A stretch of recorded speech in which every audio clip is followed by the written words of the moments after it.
Doy a todos una fraternal bienvenida a este espacio de la Logia Blavatsky, donde a través de diferentes conferencistas tratamos temas teosóficos que tienen que ver con nuestra actividad como seres espirituales. Vamos a continuar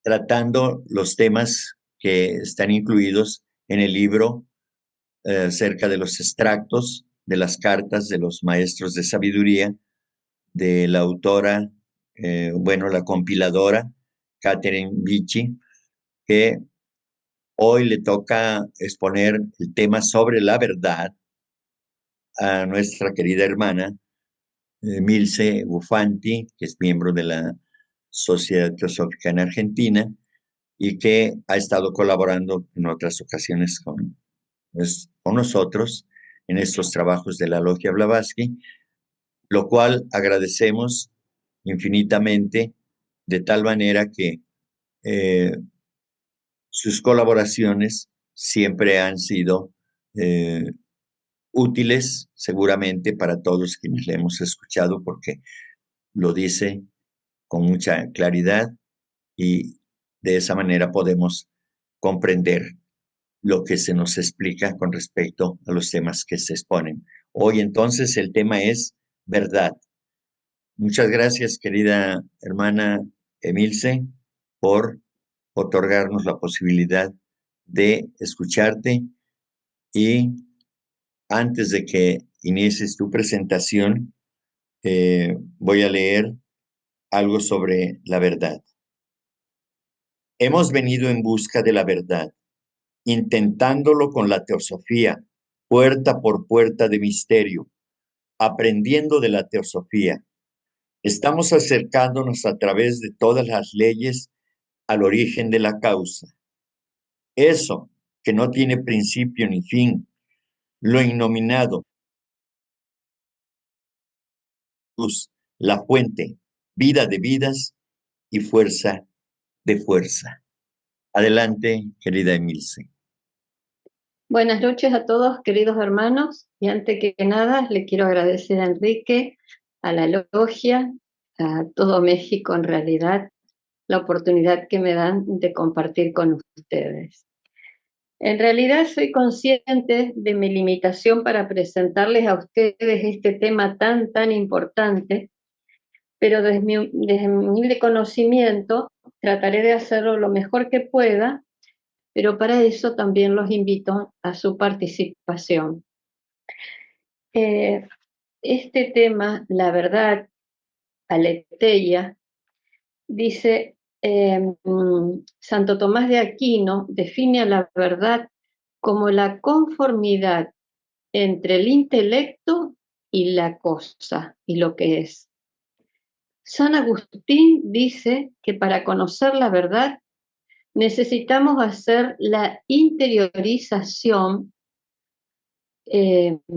dentro de uno mismo, ya que en el interior se encuentra la verdad.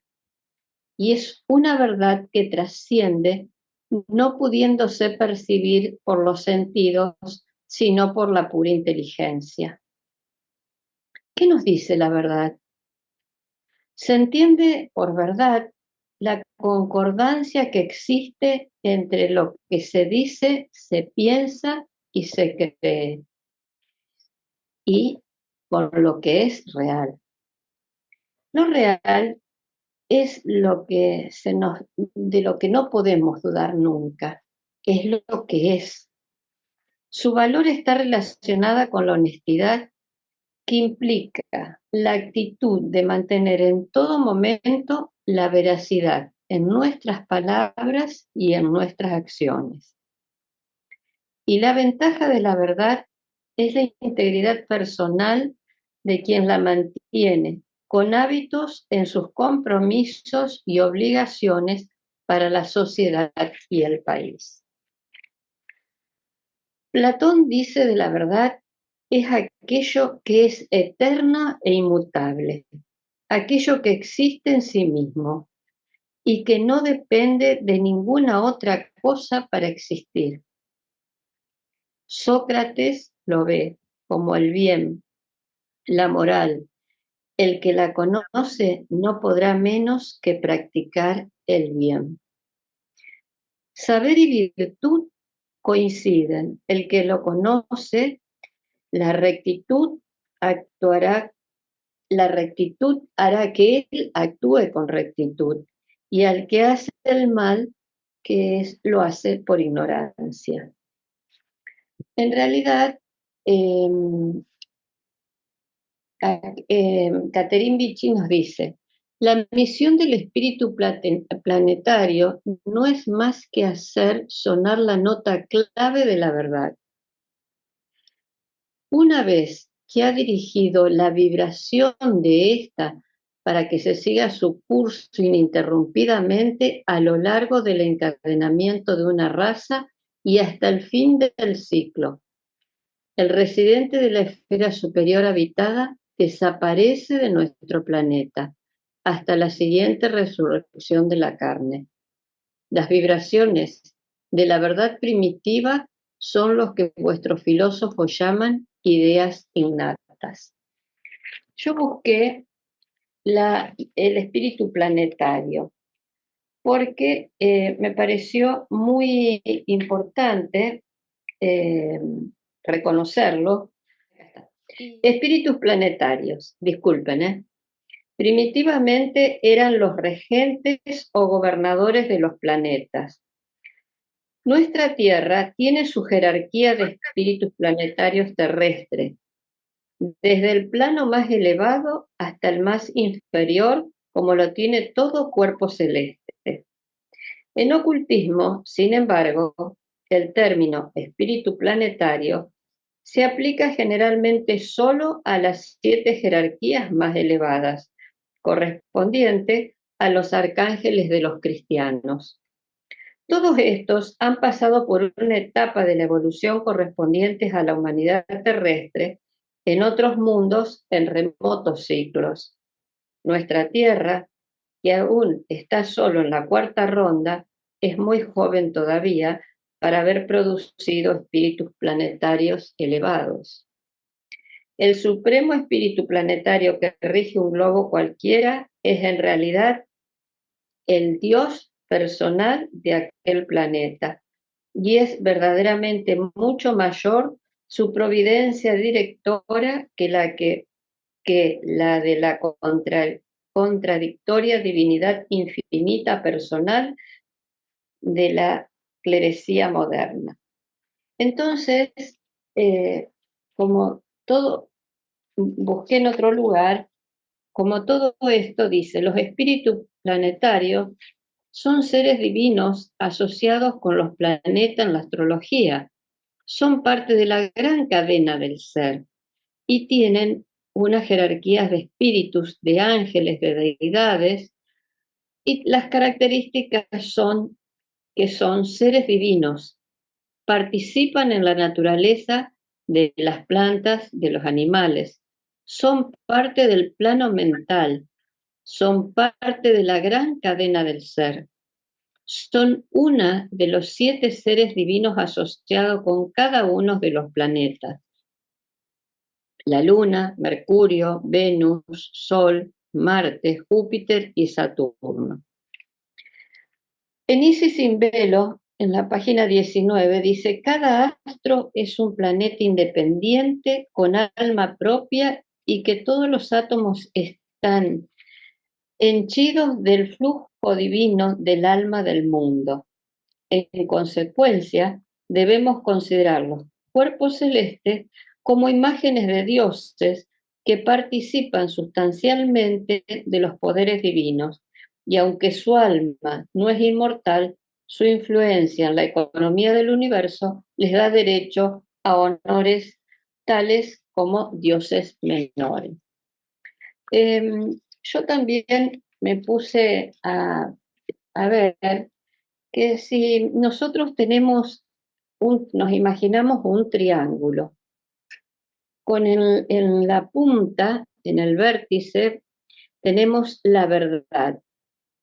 Y la verdad se compara con el espíritu, con lo que nunca cambia, con lo que es estable, con lo que está equilibrado, con la claridad. Nunca es oscuro, nunca se equivoca el espíritu. En la otra punta tenemos lo bello y en la otra lo bueno.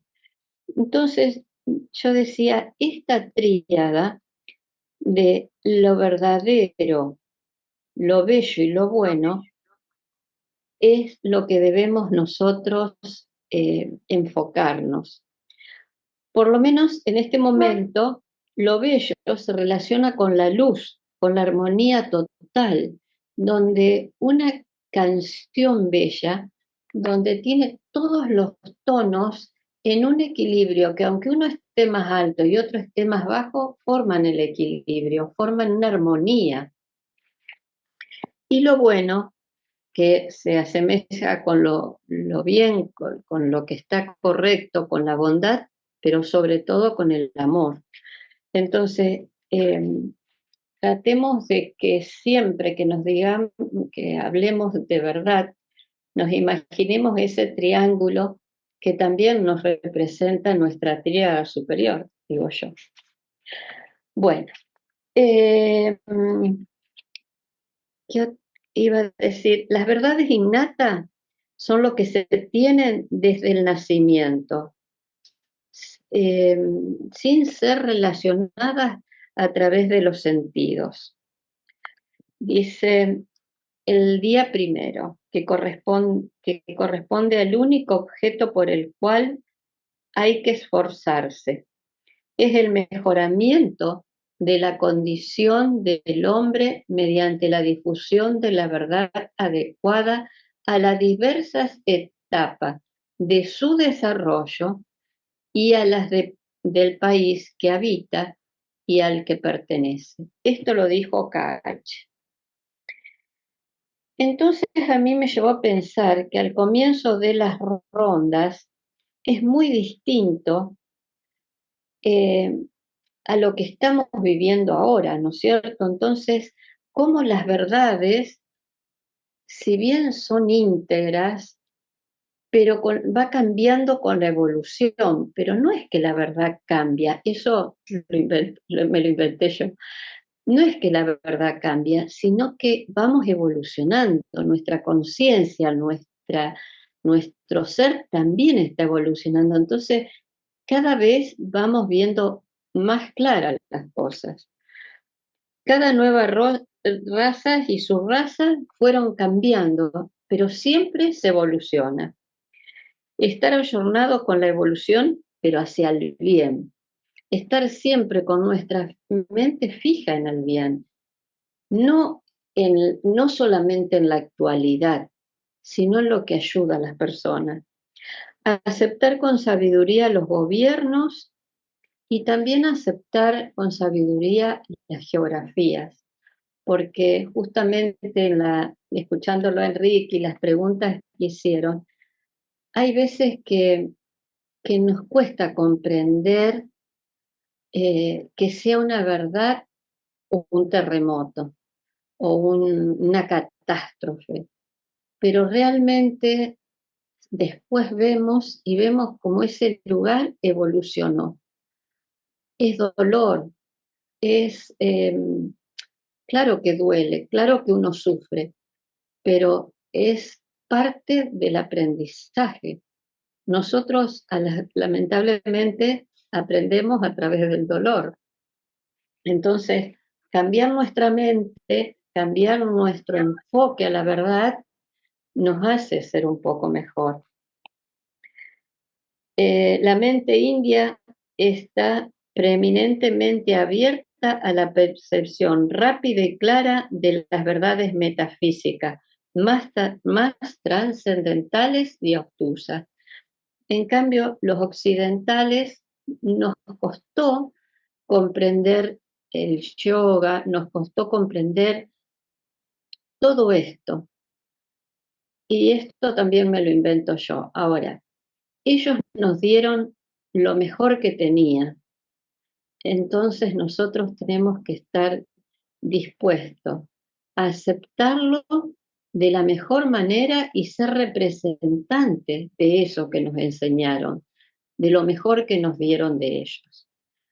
Ser agradecidos en cada instante de nuestra vida, el haber tenido la posibilidad de ir acercándonos a través de estos estudios a la verdad.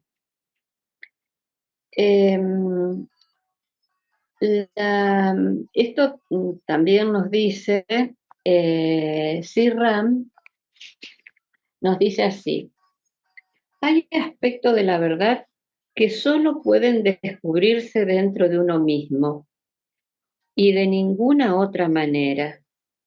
Y estos son la parte más valiosa de la vida. Y acá, diciendo esto, en una parte de lo que nos explicaba Enrique, es comunicarse con nuestro yo superior, porque dice, hay aspectos de la verdad que solo pueden descubrirse dentro de uno mismo, de ninguna otra manera. Después también nos dice, la lealtad más elevada posible está en la conformidad de nuestra naturaleza externa con la verdad dentro de nosotros, el aspecto espiritual de nuestro ser que envuelve a esa verdad. Entonces esto me llama a la atención que le debemos poner a la forma de actuar nuestra, a nuestro comportamiento. Es imposible, si nosotros comprendemos esto, es imposible no comprender la idea del bien, de lo correcto. Entonces, ser fuertes y luchar por esa verdad que todos tenemos, que todos la sentimos, pero tenemos que tener la valentía de llevarla adelante. Después dice, antes de que podamos llegar a la verdad, tiene que haber una actitud de humildad, ausencia de orgullo, un reconocimiento de nuestras propias limitaciones y buena voluntad para aprender. Esto es muy importante, porque el creer que lo sé todo o que no puedo escuchar lo que otra persona dice, aunque vaya, que no coincida con mi pensamiento, es ser muy egoísta, porque cada uno tiene una esencia, un perfume. Cada persona tiene su verdad, su fragancia. Entonces, escuchar esas verdades nos hacen un poco ampliar nuestro conocimiento. El día 2 dice, la verdad no lleva marca especial y no sufre en relación con el nombre bajo el cual se la proclama, con tal de que se alcance el antedicho objeto. Esto también los dice KH. El amor infinito es la única verdad. Todo lo demás es una ilusión. Y fíjense ustedes, ¿cuál es la verdad que nos quiere mostrar con esto? La verdad del amor, la verdad de la unidad, la verdad de la no separatividad. Acá tenemos lugar para todos, pero tratemos de que sea todo para el mayor bien y la felicidad de todos, no provocar el sufrimiento. Las grandes palabras no necesitan de una gran fuerza, pero sí de una perseverancia. En el Bhagavad Gita busqué una parte que dice, hay dos clases de seres, los falibles y los infalibles. En el mundo material, toda entidad viviente es falible y en el mundo espiritual, toda entidad viviente es infalible. ¿Qué quiere decir esto? Como ya se explicó, el Señor en su encarnación como Vyasadeva compiló el Vedanta Sutra. El Señor está dando aquí en resumen el contenido del Vedanta Sutra. Él dice que las entidades vivientes, que son innumerables, se pueden dividir en dos clases, las falibles y las infalibles. Las entidades vivientes son partes integrales separadas y eternas de la suprema personalidad de Dios. Cuando ellas están en contacto con el mundo material, se denominan Shiva Bhukta. Y las palabras sánscritas que se dan aquí es Karasat Sarvani Bhutani. Significa que son falibles. Sin embargo, aquellos que son uno con la suprema personalidad de Dios se denominan infalibles. Ser uno no significa que no tenga individualidad, sino que no hay desunión. Todos ellos están de acuerdo con el propósito de la creación. Claro que en el mundo espiritual no hay creación en absoluto, pero como la suprema personalidad de Dios, según se afirma en el Vedanta Sutra, es la fuente de todas las emanaciones. Se explica entonces esta concepción. De acuerdo con la declaración de la Suprema Personalidad de Dios, el Señor Krishna, hay dos clases de entidades vivientes. Los Vedas dan prueba de eso, así que no hay ninguna duda de ello.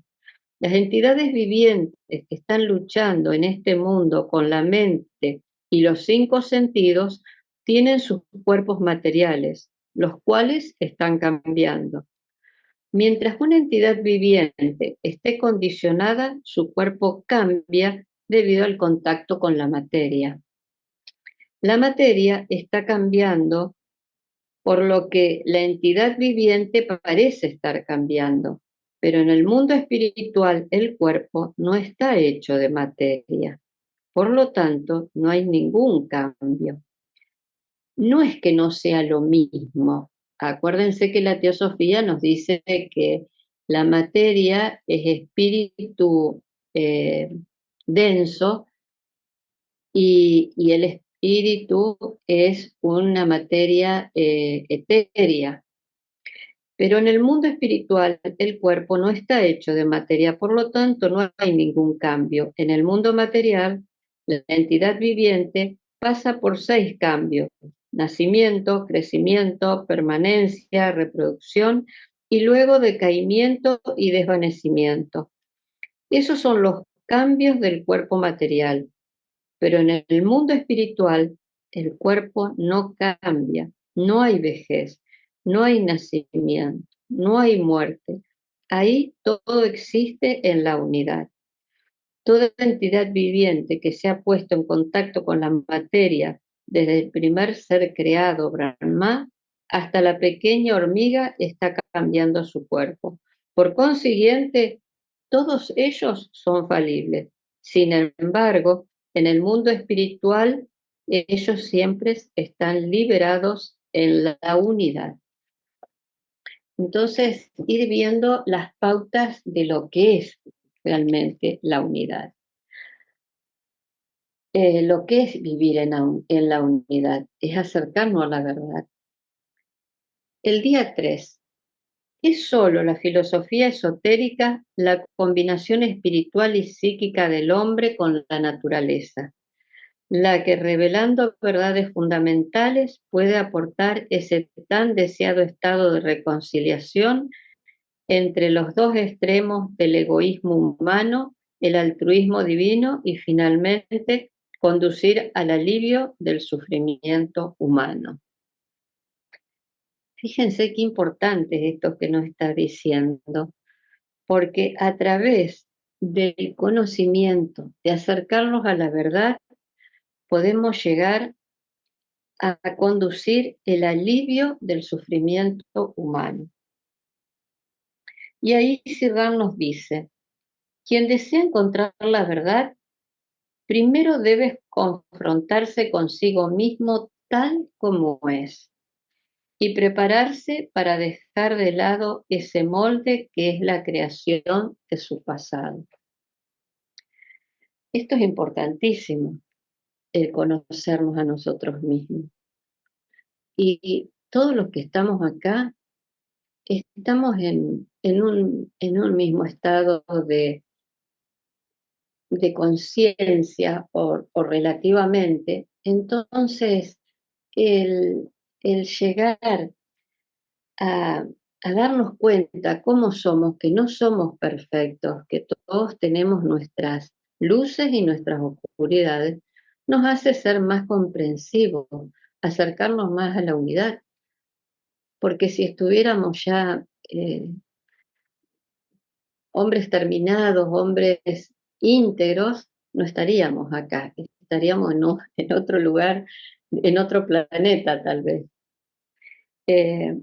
Después dice, el, cada uno siendo en su ser más íntimo una unidad espiritual imperecedera, llegará a la verdad de la cual es inseparable, a su propio modo y en la plenitud de los tiempos. Esto yo lo vi como cuando nos tenemos que también nosotros querer, y es el transitar con un cierto gozo la posibilidad al cambio. Eso de dejar el pasado. Nosotros nos podemos eh, eh, auto cambiar. Si nosotros realmente estamos convencidos que no nos gusta ser egoísta, que no nos gusta ser envidioso, que no nos gusta ser, bueno, tantas cosas que no son cualidades, y acercarnos más a las virtudes y en cada momento a esas virtudes ir perfeccionándolas. De tal manera que cree un entorno alrededor donde sea toda una atracción amorosa. Y ustedes fíjense cómo las personas buenas y amorosas tienen una atracción especial, las personas verdaderas. Realmente nos atraen, nos hacen sentir confortables, alegres y con esperanzas, con una energía eh, totalmente elevada. Entonces, nosotros mismos tenemos que tratar de crear lo mismo, de crear el amor y la fraternidad alrededor nuestro para nosotros colaborar con ese plan divino. Oye, pues gracias por la oportunidad. Mira, quería decir algo con respecto a esa verdad que pues la poseen precisamente los seres que ya no tienen un cuerpo físico, que ya no están en la materia. Pero dentro de los que estamos en la materia, se podría decir que dentro de los falibles, se podría decir que los más avanzados solamente tienen un acercamiento a la verdad. Esa es mi pregunta. Gracias. Yo creo particularmente, te respondo lo que yo sé, pero a lo mejor el hermano Enrique u otro puede colaborar. En realidad, yo creo que nosotros con la evolución nos vamos dando cuenta cómo vamos cambiando y cómo nos vamos acercando a lo mejor a una verdad más importante o una verdad mayor. Cuando, yo digo, cuando uno estudia, nos damos cuenta cómo antes de saber sumar y multiplicar, nos parecía algo imposible. Una vez que empezamos a esto es imposible. Una vez que empezamos a tener esos vislumbres de que nos podemos acercar más al conocimiento, es, es la respuesta que te daría. O sea, por eso me parece la importancia de la meditación, el estudio y el servicio, porque es cuando nosotros al vivir en lo que creemos, podemos experimentar eh, a lo que aspiramos, que creo que todos aspiramos al bien, a la verdad. No sé si te respondí, Salomón, pero Sí, sí, Emilce, gracias. Oye, entonces quiere decir que sencillamente nos acercamos un poco más a la verdad mientras estemos en este plano físico. Bueno, lo que pasa es que lo estoy preguntando porque lo que mencionaste del Bhagavad Gita, que solo los seres que ya no están en este plano físico, pues ellos sí conocen la verdad. Mientras estemos en este plano físico, como lo estamos nosotros, pues no podemos llegar a la verdad absoluta. Por eso preguntaba Emilce. Gracias.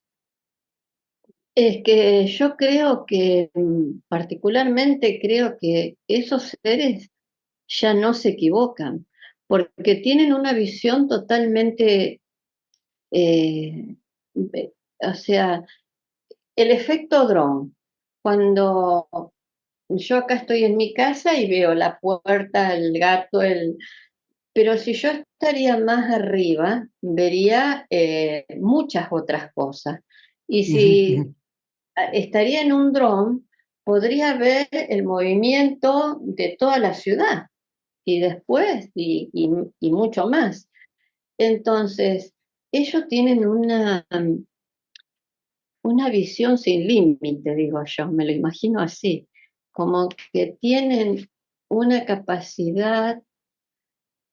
Lo que pasa es que todo lo antropomorfizamos y ese es el problema, porque el entender que todo lo penetra, que todo que está en todos lados, eso hace que nosotros podamos comprender lo que es realmente, pero nosotros estamos muy limitados en nuestros planos de conciencia. ¿Desde dónde me sitúo yo? ¿Desde el plano físico del me gusta, no me gusta? ¿O me sitúo desde la construcción de la antacarana para acercarme más a Buddhi y a Atma? Si yo estoy con el cuerpo, nada más que con lo que me gusta, los deseos, lo que es bien solo para mí, con ese egoísmo, eh, hay cosas que no las puedo vivir, porque es muy limitada mi capacidad. Ese egoísmo mismo me hace ser menos sabio. En cambio, cuando uno comparte y escucha y, y justamente lo que digo, medita sobre las verdades, hay veces que cosas que creíamos muy injustas, a lo mejor nos hacen ver qué equivocados que estábamos. A ver, Enrique, Yo, capaz que nos quiere decir algo. yo quisiera agregar algo después de lo que ya expresó Emilce. El texto que mencionas del Bhagavad Gita, querido Salomón, yo lo puedo interpretar también de la siguiente manera. Es decir, aquellos que ya no están en este plano físico, no necesariamente quiere decir que dejen de tener cuerpo físico, porque los maestros de sabiduría, los maestros de la señora Blavatsky o el maestro, la señora Blavatsky y estos maestros de sabiduría, estos adeptos, pues tienen cuerpo físico, como el mismo maestro KH lo narra, ¿verdad? Más bien yo creo que también hace referencia cuando dice este estado físico, es decir, este estado de conciencia de la materia en el que, ilusoria en el que nos encontramos, la humanidad en general. Ellos pueden estar aquí como lo estuvo el señor Buda, lo estuvo el señor Cristo en su momento, con un cuerpo físico, con todo el poder, con toda la luz espiritual, con toda esa elevación, con toda esa excelsa estado de conciencia. Sin embargo, con ese estado de conciencia podían estar en el, pero son estados de conciencia, no necesariamente el estar presentes en un cuerpo físico. Y a eso se refiere. El Señor Cristo estuvo en la tierra y era un ser perfecto, ya, digamos, en ese sentido, y entonces podía estar en un cuerpo físico, por supuesto, pero es un estado de conciencia, recordemos. Nuestra vida está en un estado de conciencia mental, emocional y físico, y cada uno, dentro de cada uno de esos planos del mental, vive su propia experiencia. Desde luego que sentimos, pensamos y actuamos de maneras diferentes, y eso es de acuerdo a nuestra propia evolución individual. Eso es lo que yo creo, Salomón, también. Sí, gracias, Enrique. A eso me refería. Sí. Oye, Enrique, a propósito de lo que acabas de mencionar, ¿quiere decir que habrá personas que están evolucionadas en el plano mental y no tanto en el emocional, o en el emocional sí, no tanto en el físico, o tiene que ser parejito? No, no, tienes razón. Hay diferencias, hay quienes atienden más el aspecto mental y no desarrollan el aspecto de lo emocional. Y así vamos. Tenemos el ejemplo de hay personas que se dedican a desarrollar su cuerpo físico y no le dan atención a la otra parte, a la parte mental, digamos. Viven en la emoción y en el cuerpo físico porque los que desarrollan, trabajan, hacen ejercicio para desarrollar sus cuerpos, me refiero a los físico-culturistas, por ejemplo. Ellos tienen la emoción de la vanidad, del narcisismo, de decir yo soy perfecto en mi cuerpo, ¿no? Tengo un cuerpo perfecto y demás. Entonces en eso gastan su energía y se olvidan de pensar en cosas elevadas. Sí, yo quería mencionar un aforismo hermético. Dice, todas las verdades son esto. Mientras que no lleguemos al Atma, todos son semiverdades, ¿no? Por ejemplo, en el cosmos sutil, donde está Budi, digamos, hay una verdad, ¿no? Si trascienden un poco más y se van al cosmos causal, hay otra verdad. Pero la verdad suprema está en el Atman, ¿no? Y bueno,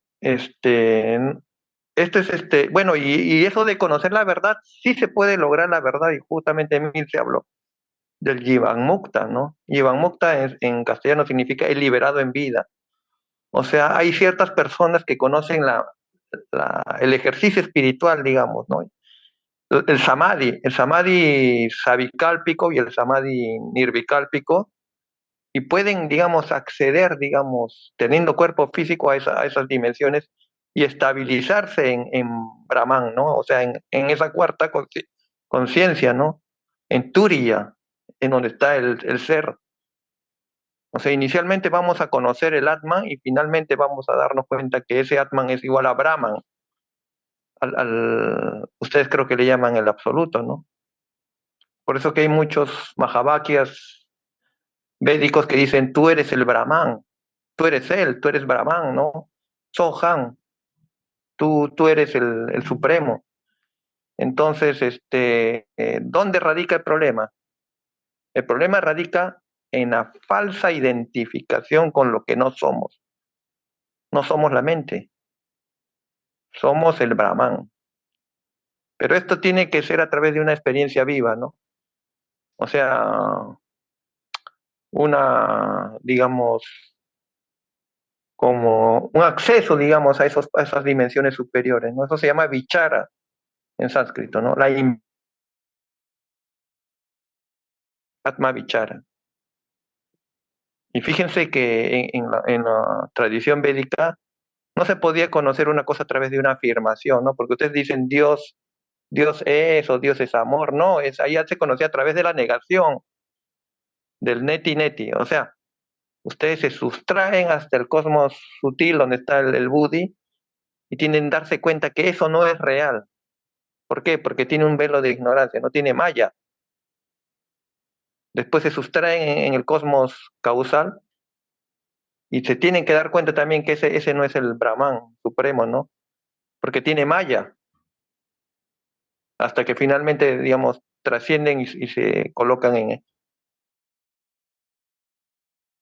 un aforismo védico, dice, solamente Brahman conoce a Brahman. Manas no puede conocer mente, menos Buddhi. Y el cuerpo causal tampoco conoce a Brahman, ¿no? El propio Brahman se conoce a sí mismo por una igualdad, digamos. Es como que cuando ustedes están en la mente, están, digamos, en primaria, ¿no? Pero cuando trascienden al cuerpo búdico, digamos que están en secundaria. Cuando ustedes ingresan al cuerpo causal, digamos que están en la universidad, ¿no? Pero cuando llegan al supremo, digamos que han logrado la maestría, ¿no? Entonces, requiere, digamos, una experiencia viva. Nada de dogmas ni de teoría, nada. Es como lo que le sucede a Saulo, ¿no? Que posteriormente en la Biblia se hace llamar Pablo, ¿no? Una experiencia con el ser, directo, ¿no? Ahí va a haber, digamos, el cambio, ¿no? O sea, de dejar, digamos, como dijo Emilce, lo falible, vyakta, y trasladarse a lo infalible, a vyakta, ¿no? Entonces, mientras que esté todo sometido a maya, va a ser imposible, ¿no? Hay que trascender esos tres gunas, ¿no? O sea, en el Atma está fuera de los gunas, gunatita le llaman, fuera de los gunas, más allá de los gunas. Ahí está el ser. Gracias. Efectivamente, de acuerdo al estado de conciencia, pues tenemos diferentes conceptos acerca de la verdad, pero hay una verdad única. Les voy a leer lo que dice este texto. Dice, la verdad es simple. La verdad se demuestra por sí misma. Cuando uno dice que una línea recta es la distancia más corta entre dos puntos, sabemos que así es. ¿Tiene caso argumentar sobre esto? No hay más que una verdad acerca de todas las cosas, acerca del universo y acerca de nosotros mismos. No importa cuántas y qué tan diferentes explicaciones la gente dé acerca de la verdad permanece siempre la misma, eterna, inmutable. Eso es todo. Gracias. Adelante, Milsa. Muchas gracias. Bueno, iba a leerle para algo que dijo Salomón. La ley de la verdad en el Isha Upanishad dice, el rostro de esta verdad está cubierto con un escudo brillante, con una tapa dorada. Cubierto vale decir de la visión de nuestra conciencia humana. Pues somos seres mentales y nuestra suprema vista mental común está compuesta por los conceptos y preceptos de la mente, que son ciertamente un medio del conocimiento, rayos de la verdad, pero en su naturaleza no verdad de existencia, sino solo verdad de forma. Vamos entendiendo lo que quiere decir, ¿no? No, la verdad no está en la forma, está en la esencia. Así lo interpreto yo. Por ellos ordenamos nuestro conocimiento de las apariencias de las cosas y procuramos inferir la verdad que está detrás. El verdadero conocimiento es la verdad de la existencia, no la mera verdad de la forma o de la apariencia. Entonces también después dice, la ley de la verdad funcionaría en nosotros si viviéramos la totalidad de nuestra existencia conteniendo a todos los demás, sus formas creadas por la acción de la totalidad. Nuestra acción interna y externa estaría entonces natural y directamente bien afuera de nuestra autoexistencia, afuera de la mera verdad de las cosas, sin obedecer a un principio intermedio que en su naturaleza es una reflexión falsificadora. Entonces yo me quedaría con que la ley de la verdad funcionaría en nosotros si viviéramos en la totalidad de nuestra existencia, conteniendo a todos los demás, coincidiendo con lo que nos decía el hermano Enrique, o sea, no nos separemos, porque yo también soy esa persona. En algún momento no lo soy, a lo mejor no lo soy ahora, pero lo fui y no sé si no lo seré. Entonces, tratar de justamente de no ver la verdad con la mente, sino ver la verdad con el corazón, con la esencia de las personas. Vamos al día 5. ¿Todavía no habéis adquirido el método exacto para distinguir lo falso de lo verdadero? Pues aún no habéis comprendido la doctrina de los cascarones. Entonces me traje para leerles algo sobre los cascarones, porque por ahí es muy importante conocer los aspectos o estar en contacto con la muerte, porque debemos eh, comprender la vida y la muerte en realidad es una misma cosa, es una continuación. Entonces, salir de nuestra ignorancia a, ahora nos va a ayudar en la muerte también. Entonces, dice, la persona desde luego purificada y debe estar purificada y santificada para que vaya y esté mucho tiempo en el Devachan, después de morir, ¿no? La razón es porque ella solo puede llevar a ese estado superior la conciencia, lo que en ella es bueno y puro. De ahí que las vibraciones bajas no puedan seguir a la persona purificada en el Devachan. Entonces, ¿por qué debemos tener buenos pensamientos? ¿Por qué debemos abrir siempre nuestro corazón a la compasión? Esto se debe a la naturaleza elevada de la parte divina del ser humano. Esa es otra parte de la gran verdad de quiénes somos. Nosotros al cuerpo este lo dejamos y nos llevamos lo imperecedero, lo verdadero.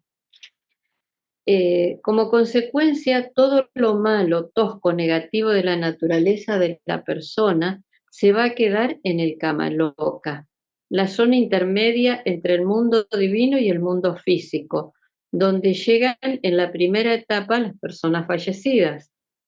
Ese residuo que progresivamente se va a ir desintegrando se lo conoce como cascarón o elementario. Pero a mí me pareció importante ahondar un poquito más porque para que nos hagamos responsables de nuestra vida y de lo que va a ser después. El Mahatma Kutumi lo describe así: despojado de sus atributos más refinados, se convierte como una flor que súbitamente hubiese perdido todo su aroma, una rosa marchita que tuvo que dar todo su aceite para la manufactura de esencias, y lo que hierba en descomposición, tierra y podredumbre. Para ejemplificar, podríamos hacer una analogía con la mariposa, aunque en este caso no hay una metamorfosis, sino simplemente una sustracción de la naturaleza buena de la persona desechando su naturaleza mala. Así se podría comparar la persona que muere con la oruga, la persona en el Devachan con solo su naturaleza buena, con la mariposa salida de la oruga, y el residuo que deja esa persona en el Kamaloka, que es el cascarón, con la crisálida vacía que deja la mariposa. La diferencia entre la crisálida abierta es que el elementario guarda un gran recuerdo de la antigua personalidad. Fíjense esto. ¿Por qué uno se tiene que ir desprendiendo con voluntad de los egoísmos, de la falsa personalidad? Dice, la diferencia, mientras más virtuosa, más espiritual y bueno haya sido la persona, mayor porcentaje de su ser irá al Devachan y mayor tiempo será su estancia ahí. Mientras más viciosa, carnal y mala haya sido la persona, mayor porcentaje de su ser se quedará en el cascarón, en el Kamaloka. Se quedará en el cascarón, en el Kamaloka. Mayor conciencia de sí mismo tendrá el elementario. Mayor tiempo tardará para desintegrarse y menor será la estancia de la persona purificada en el Devachan. Esta naturaleza inferior de la persona permanece en asociación como un cascarón vacío de todas las virtudes y aspectos positivos al Devachan. Y él se quedó, eso vacío, se quedó con el egoísmo, con la personalidad, con eso a la que se aferró tanto en esta vida.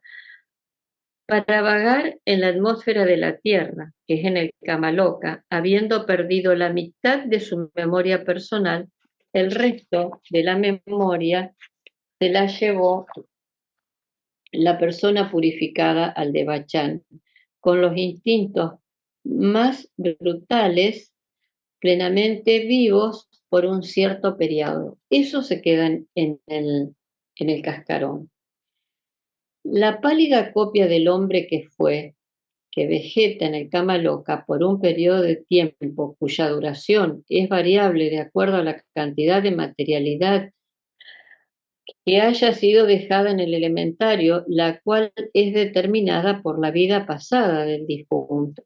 Despojada como lo está su mente superior del espíritu y los sentidos físicos, si se lo abandona a sus propios recursos sin sentido, se desvanece y desintegra gradualmente.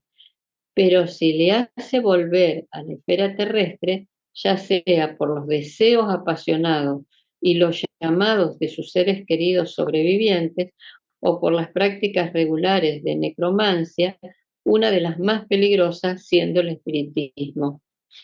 Entonces, el fantasma, o lo que es lo mismo el cascarón, puede llegar a prevalecer por un periodo que excede con mucho la duración natural de su existencia. Fíjense ustedes qué espanto, ¿no? El fantasma puede llegar a prevalecer por un periodo que excede con mucho la duración natural de su existencia. Una vez que la entidad aprende el camino de vuelta a cuerpos humanos vivos, se convierte en un vampiro que se alimenta de la vitalidad de aquellos que están tan ansiosos de su compañía. Bueno, en realidad esto es muy denigrante del ser. Yo creo que nosotros nos debemos enfocar siempre a no llegar a un punto donde en nosotros lo que no realmente es valioso, a lo que es el ego inferior, y comprender realmente quiénes somos, que somos un reflejo, somos un rayo de esa divinidad.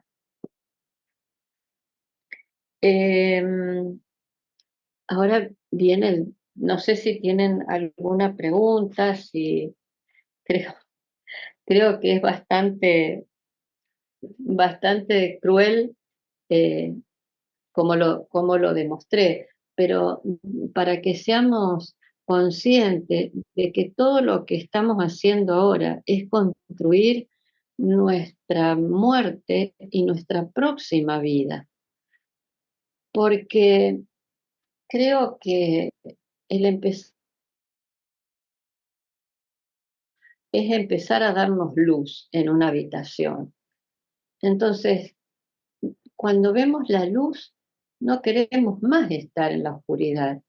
Queremos tener esos estados de conciencia elevados hacia el ser, hacia lo que realmente somos. Todavía no habéis adquirido el método exacto para distinguir lo falso de lo verdadero. Aquí estamos hablando de aprender a discernir. Entonces, si confundimos el cascarón o al alma o al yo interno, lo confundimos con el cascarón pensando que el cascarón es el verdadero ser, entonces estamos en un estado mayábico, en un estado de ilusión y no comprendemos que realmente el cascarón no es el ser interno. Entonces es un ejemplo solamente de cómo debemos aprender a discernir lo falso de lo verdadero en todos nuestros actos en la vida que tenemos que realizar. Entonces, lo que tú decías justamente es de que debemos optar por aquello que verdaderamente va a dar un desarrollo, un crecimiento interno, no en lo externo, no en lo ilusorio, sino en lo espiritual, en lo interno. Eso es lo que yo quería comentar únicamente. Gracias, Emilce. Gracias, Enrique. No sé si alguien más quiere hacer algún aporte. Esto que dijo Enrique es muy importante, el discernimiento. Sí, me surgió una pregunta, Milce, con respecto a cuando hablaste de Bachán, que entra de Bachán la tríada superior. Mi pregunta es, una vez que sale esa mónada o esa tríada superior del Devachan para nuevamente incorporarse a la vida del mundo, bueno, al renacimiento, a la nueva encarnación.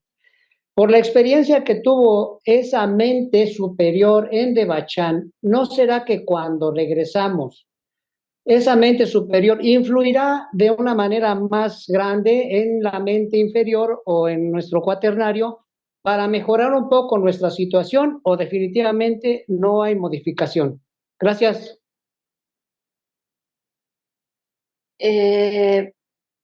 Lo primero que me nace de decirte es que la ley del karma es bastante, digamos, contemplativa y no nos da todo lo que nos merecemos en una etapa, sino que nos va dando de a poco para que lo podamos ir sobrellevando y aprendiendo.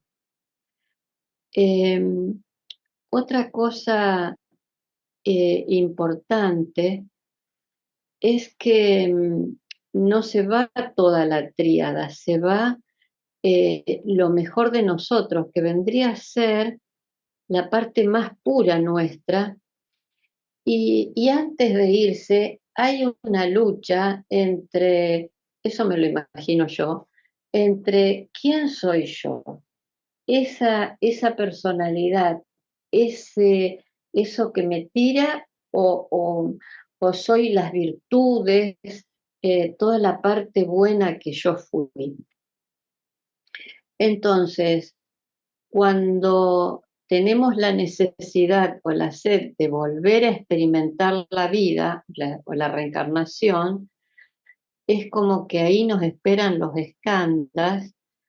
Y en realidad yo creo que está todo muy relacionado, el físico que nos va a tocar con con la parte mental, con la parte espiritual, porque nada se pierde, todo se transforma.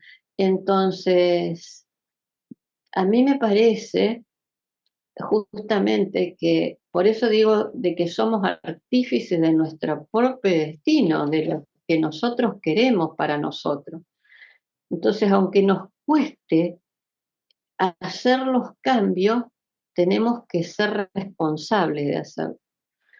No sé si a lo mejor Enrique quiere agregar algo más. Sí, Emilce.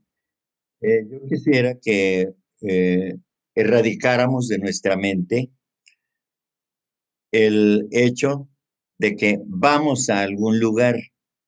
Sí, cuando Salomón dice, cuando vamos a Debachán, cuando la tríada superior va a Debachán, no, en primer ya lo explicaste tú, ¿no?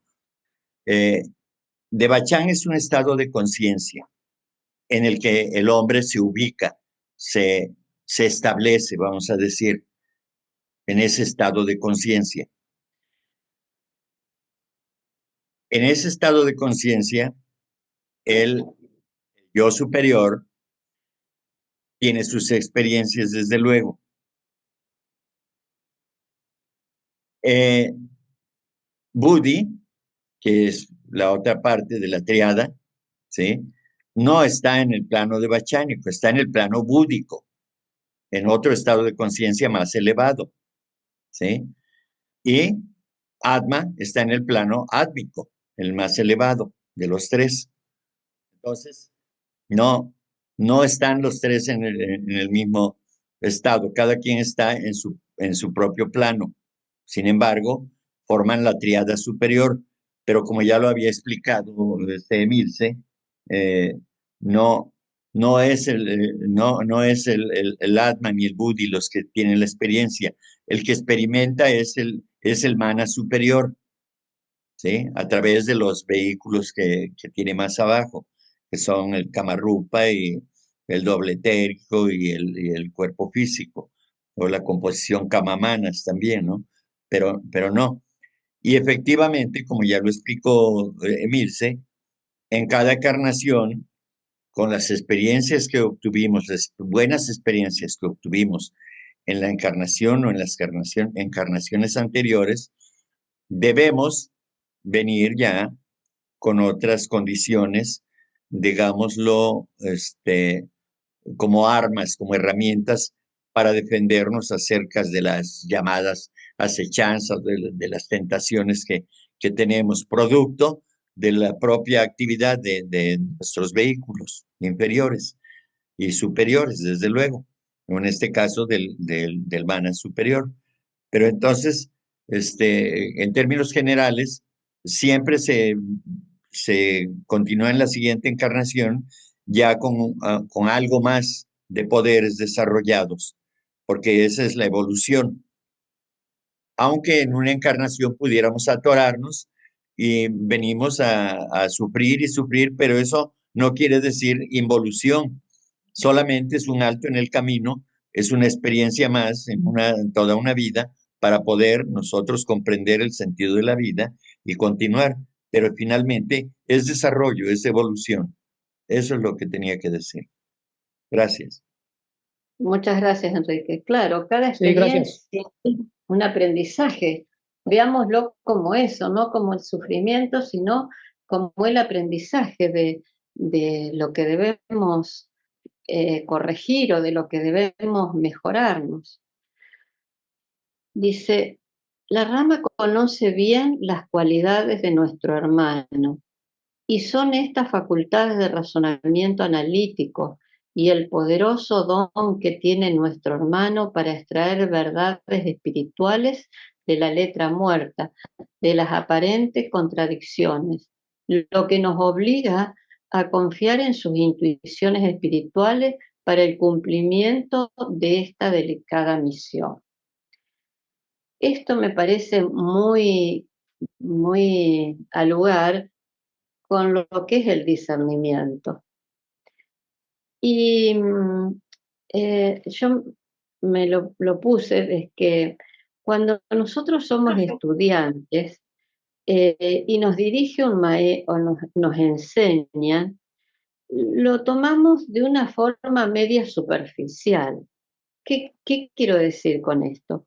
cediendo a la inclinación de escoger lo que me atrae. O sea, sí, yo escucho lo que me dicen, pero lo escucho y digo, bueno, ya no importa, total, si no se da en esta vida, tenemos otra vida para aprender. Y así nos vamos equivocando. Entonces, hacemos un discernimiento limitado con respecto a lo que yo creo. Entonces, ese yo creo, lo estoy diciendo con la personalidad. No amplío mi visión. En cambio, el discípulo es aquel que acepta todo sin reserva, con el corazón abierto y la mente receptiva. Es lo que llamamos luz, es la persona alegre, es la persona que no es preciso persuadirlo, pues sigue al maestro por su propia voluntad, no porque no tiene nada que hacer y, y él persevera con una entrega y una devoción hasta el final, es decir, hasta encontrar su liberación. Pero ¿a qué voy con esto? Es un compromiso de nuestra alma. Entonces, si los hermanos, como dice, la rama conoce bien las cualidades de nuestro hermano, y son estas facultades de razonamiento analítico y el poderoso don que tiene nuestro hermano para traer verdades espirituales de la letra muerta, de las aparentes contradicciones, lo que nos obliga a confiar en sus intuiciones espirituales para el cumplimiento de esta delicada misión. Entonces, a lo que voy es eso. ¿En qué postura estoy? En la de... Escuché una vez en una clase de los españoles y le decían, estamos en la postura de calienta silla para solamente escuchar y cuando termina la clase me levanto, me voy, cierro la puerta y otra cosa y hago mi vida y hago mi discernimiento. O la otra persona que es el pichón, al que quiere que le den las cosas de comer en la boca, le den la comida en la boca. Entonces nosotros debemos ser como el discípulo o el que quiere llegar a ser un discípulo, aquel que acepta con un corazón abierto y una mente receptiva. El comprender para qué nos dicen. Entonces, no hay otra manera de hacerlo, esto es para mí, que estudiando, meditando y sirviendo. Porque en el servir es cuando aplico todo lo que aprendí. Si lo que aprendo no lo aplico, es como ir en un saco roto. No tenemos una acción. Creo que en algún momento algo nos tiene que llegar, algo. Pero en realidad tenemos que tener el corazón como una esponja, absorber todo lo bueno, lo bello y lo verdadero. Acuérdense de esas cosas y cómo podemos llegar a discernir si nos estamos acercando a eso. Entonces yo me preguntaba, ¿esto que a mí me gusta o esto que yo aspiro, es un bien solo para mí? ¿Es un bien solo para mi familia? ¿Es un bien para mi nación? ¿O es un bien para todos? El hacernos esas preguntas nos lleva a ir conociendo un poquito nuestro ego. Entonces, estar atentos a vivir desde una vida plena. La vida plena es la unidad. Dice Sirvan, para realizar la verdad que está dentro de uno, primero ha de haber una preparación del corazón. la depuración de todo elemento que pueda deformar, corromper o degradar la naturaleza propia de su pureza original. Eso es muy importante. La depuración de todo elemento que pueda deformar, corromper o degradar la naturaleza propia de la pureza original. Eso hay que tenerlo muy presente para poder hacer el discernimiento. Y después dice, la verdad que pertenece a la vida, su acción y naturaleza, solo puede conocerse en su plenitud y experimentarse en uno mismo cuando la mente y el corazón están completamente abiertos.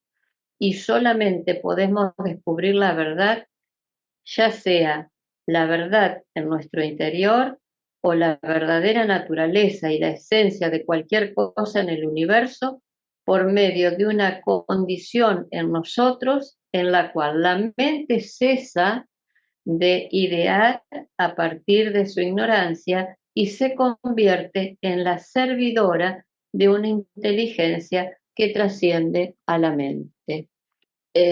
Decimos, pobre humanidad, ¿cuándo poseerás la verdad plena y no adulterada? Fíjense ustedes, yo tengo la razón. ¿Para qué sirve eso? Observad a cada uno de los privilegiados diciendo, solo yo tengo la razón. Pero, ¿por qué tan obstinado olvido del importante hecho de que hay otras innumerables páginas antes y después de esa página solitaria que cada uno de los videntes hasta ahora ha aprendido apenas a descifrar? ¿Por qué cada uno de esos videntes se cree el alfa y omega de la verdad? Esto dice Cage. ¿Cuánta verdad que nos está diciendo acá? Dice, ¿por qué tan obstinado olvido del importante hecho de que hay otras innumerables páginas antes y después de esa página solitaria que cada uno de los videntes hasta ahora ha aprendido apenas a descifrar? Porque cada uno de esos videntes se cree el alfa y omega de la verdad. Entonces, para descubrir el significado extraordinario de la palabra verdad, uno debe primero aplicar los más rigurosos niveles de veracidad a su vida y a su pensamiento. Debemos darnos cuenta de lo que en realidad existe como verdad es una cosa, y lo que la mente concibe y piensa que es verdad puede ser algo muy diferente. Vivir una vida de veracidad significa mucho más que hablar de ella. Toda nuestra naturaleza tiene que purificarse y llenarse de un sentimiento de veracidad. Tiene que estar en un perfecto acuerdo con la verdadera naturaleza de las cosas. Solo una mente que está tranquila y relajada puede aproximarse siempre a la verdad. Y en el día 8 dice, recuerda que la suma de la miseria humana nunca disminuirá hasta el día en que la mejor parte de la humanidad destruya en nombre de la verdad, de la moralidad y de la caridad universal los altares de sus falsos dioses. Esto es fuertísimo, ¿no? Recuerda que la miseria humana nunca disminuirá hasta el día en que la mejor parte de la humanidad destruya en nombre de la verdad, de la moralidad y de la caridad universales los altares de sus falsos dioses. Eso es como para tener un cierre perfecto. ¿Para qué? Para nosotros no adorar a nadie más que a nuestro ser interno, ser fieles a nuestra vida, ser fieles al bien, y no a través de la imposición de nuestra verdad, donde no nos lleva a nada más que una discusión y a las guerras. Y acuérdense que todas las catástrofes y hasta la producción de algunos microbios está producido por nuestra maldad, por nuestro egoísmo, por nuestra falta de claridad en nuestra mente. Y, y ahí digo que cuando la totalidad de la naturaleza externa de uno llega a ser una manifestación del hombre interno espiritual, la verdad, lo mismo que la belleza que estaba latente, brillará a través de cada acción, de cada movimiento de pensamiento y sentimiento, de cada relación en su vida. Y queridos hermanos, no tengo nada más para decirles. Espero, con mi humilde conocimiento, haber reflejado un poco de el camino que nosotros debemos llevar con la verdad. Y tal vez el hermano Enrique tenga algo un poquito más importante, pero antes les quiero decir algo que dice Joe Mills. Verdad es que tú tienes derecho a la vestidura dharmanakaya, pero el sambodhakaya es más grande que el nirvánico y más grande aún es el nirmanakaya, el Buda de compasión. Entonces, lo más importante para mí es llegar a comprender la unidad a través de la compasión y nada más. Gracias a todos por su tiempo. Gracias a ti por el trabajo que has hecho, querida Emilce, y que habrá de servir para reflexionar sobre lo que nos expusiste, sobre el contenido de las indicaciones que dan los maestros, que son de su expresión relacionada con el trabajo que estaba haciendo el señor Sinet y otros, desde luego, que estaban aspirando a hacerse discípulos, por supuesto, y que pasaron por estas pruebas, y estas indicaciones o instrucciones son parte de ese trabajo a manera de consejos, de guía que estaba haciendo el maestro para aquellos que estaban interesados en llevar a cabo el trabajo para acercarse al discipulado. Así que muchas gracias por tu trabajo, tu exposición siempre, como nos tienes acostumbrados, ha sido clara y llena de datos que deben ser útiles, por supuesto. Así que gracias a ti por colaborar con la Logia Blavatsky y gracias a todos por su asistencia, por su comprensión y por su participación, que siempre es muy valiosa. A todos, muchas gracias. Muchas gracias, Enrique. Y voy a terminar con decir, es preferible no decir nada antes de darle una verdad a medias, una deficiencia que produce rechazo de lo que es la verdad, porque no puede aceptarse fragmentariamente. Esto es una parte de la Carta 20. Bien, muchas gracias. Siempre acertadas, creo yo, las palabras del maestro en ese sentido, porque sí, tratar desde luego que ahora sí diremos acerca de una verdad, no de la verdad, sino de una de las verdades por la que nosotros estemos pasando como experiencia humana. Entonces, pero sí, aún así, siendo experiencia humana, tenemos que decir la verdad íntegra de la circunstancia de que se trate. Estas expresiones del maestro tienen relación con textos que están escritos en otro lado también, y también son experiencias de vida que uno puede comprender. Yo les he comentado que hagamos de cuenta que el maestro nos está hablando a nosotros, que se está dirigiendo a nosotros y que nosotros debemos interpretar lo que el maestro está diciendo y que entonces debemos actuar en consecuencia. De eso se trata. Pero como ahora nosotros estamos tratando de explicar lo que nosotros creemos que comprendemos o lo que comprendemos, lo expresamos tal cual y es válido. Y otros piensan de otra manera y es válido también. Para eso estamos aquí, para eso es la teosofía, para liberarnos de ataduras.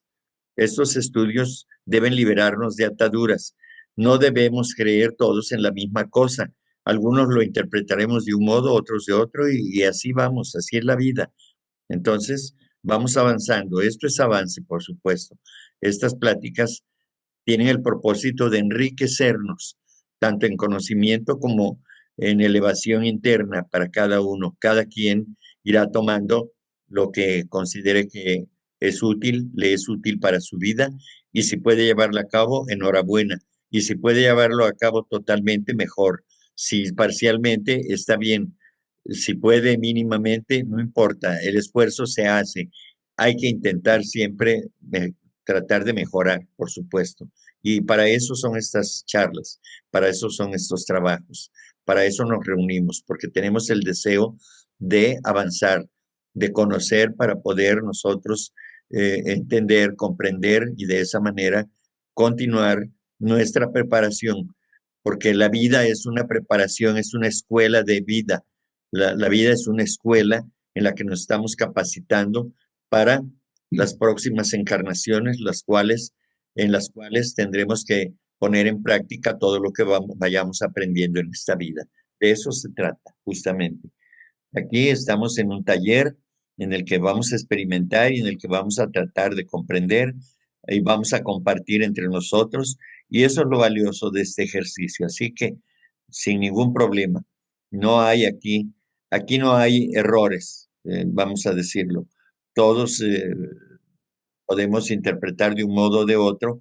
Y es cierto que a veces podemos, como ya hice la petición, de que no conjuguemos el de yo, tú, él y ustedes y esa cosa, sino que hay que incluirnos todos para que podamos nosotros irnos desapegando de la personalidad egoísta, separatista.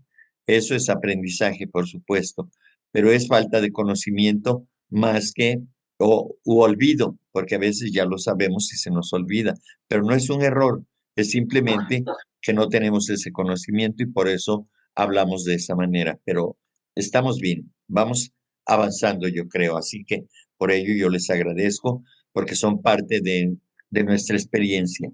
Todos somos partes de la misma experiencia, cada quien la vive a su modo, pero es la misma experiencia, así que adelante, adelante, siempre con gusto.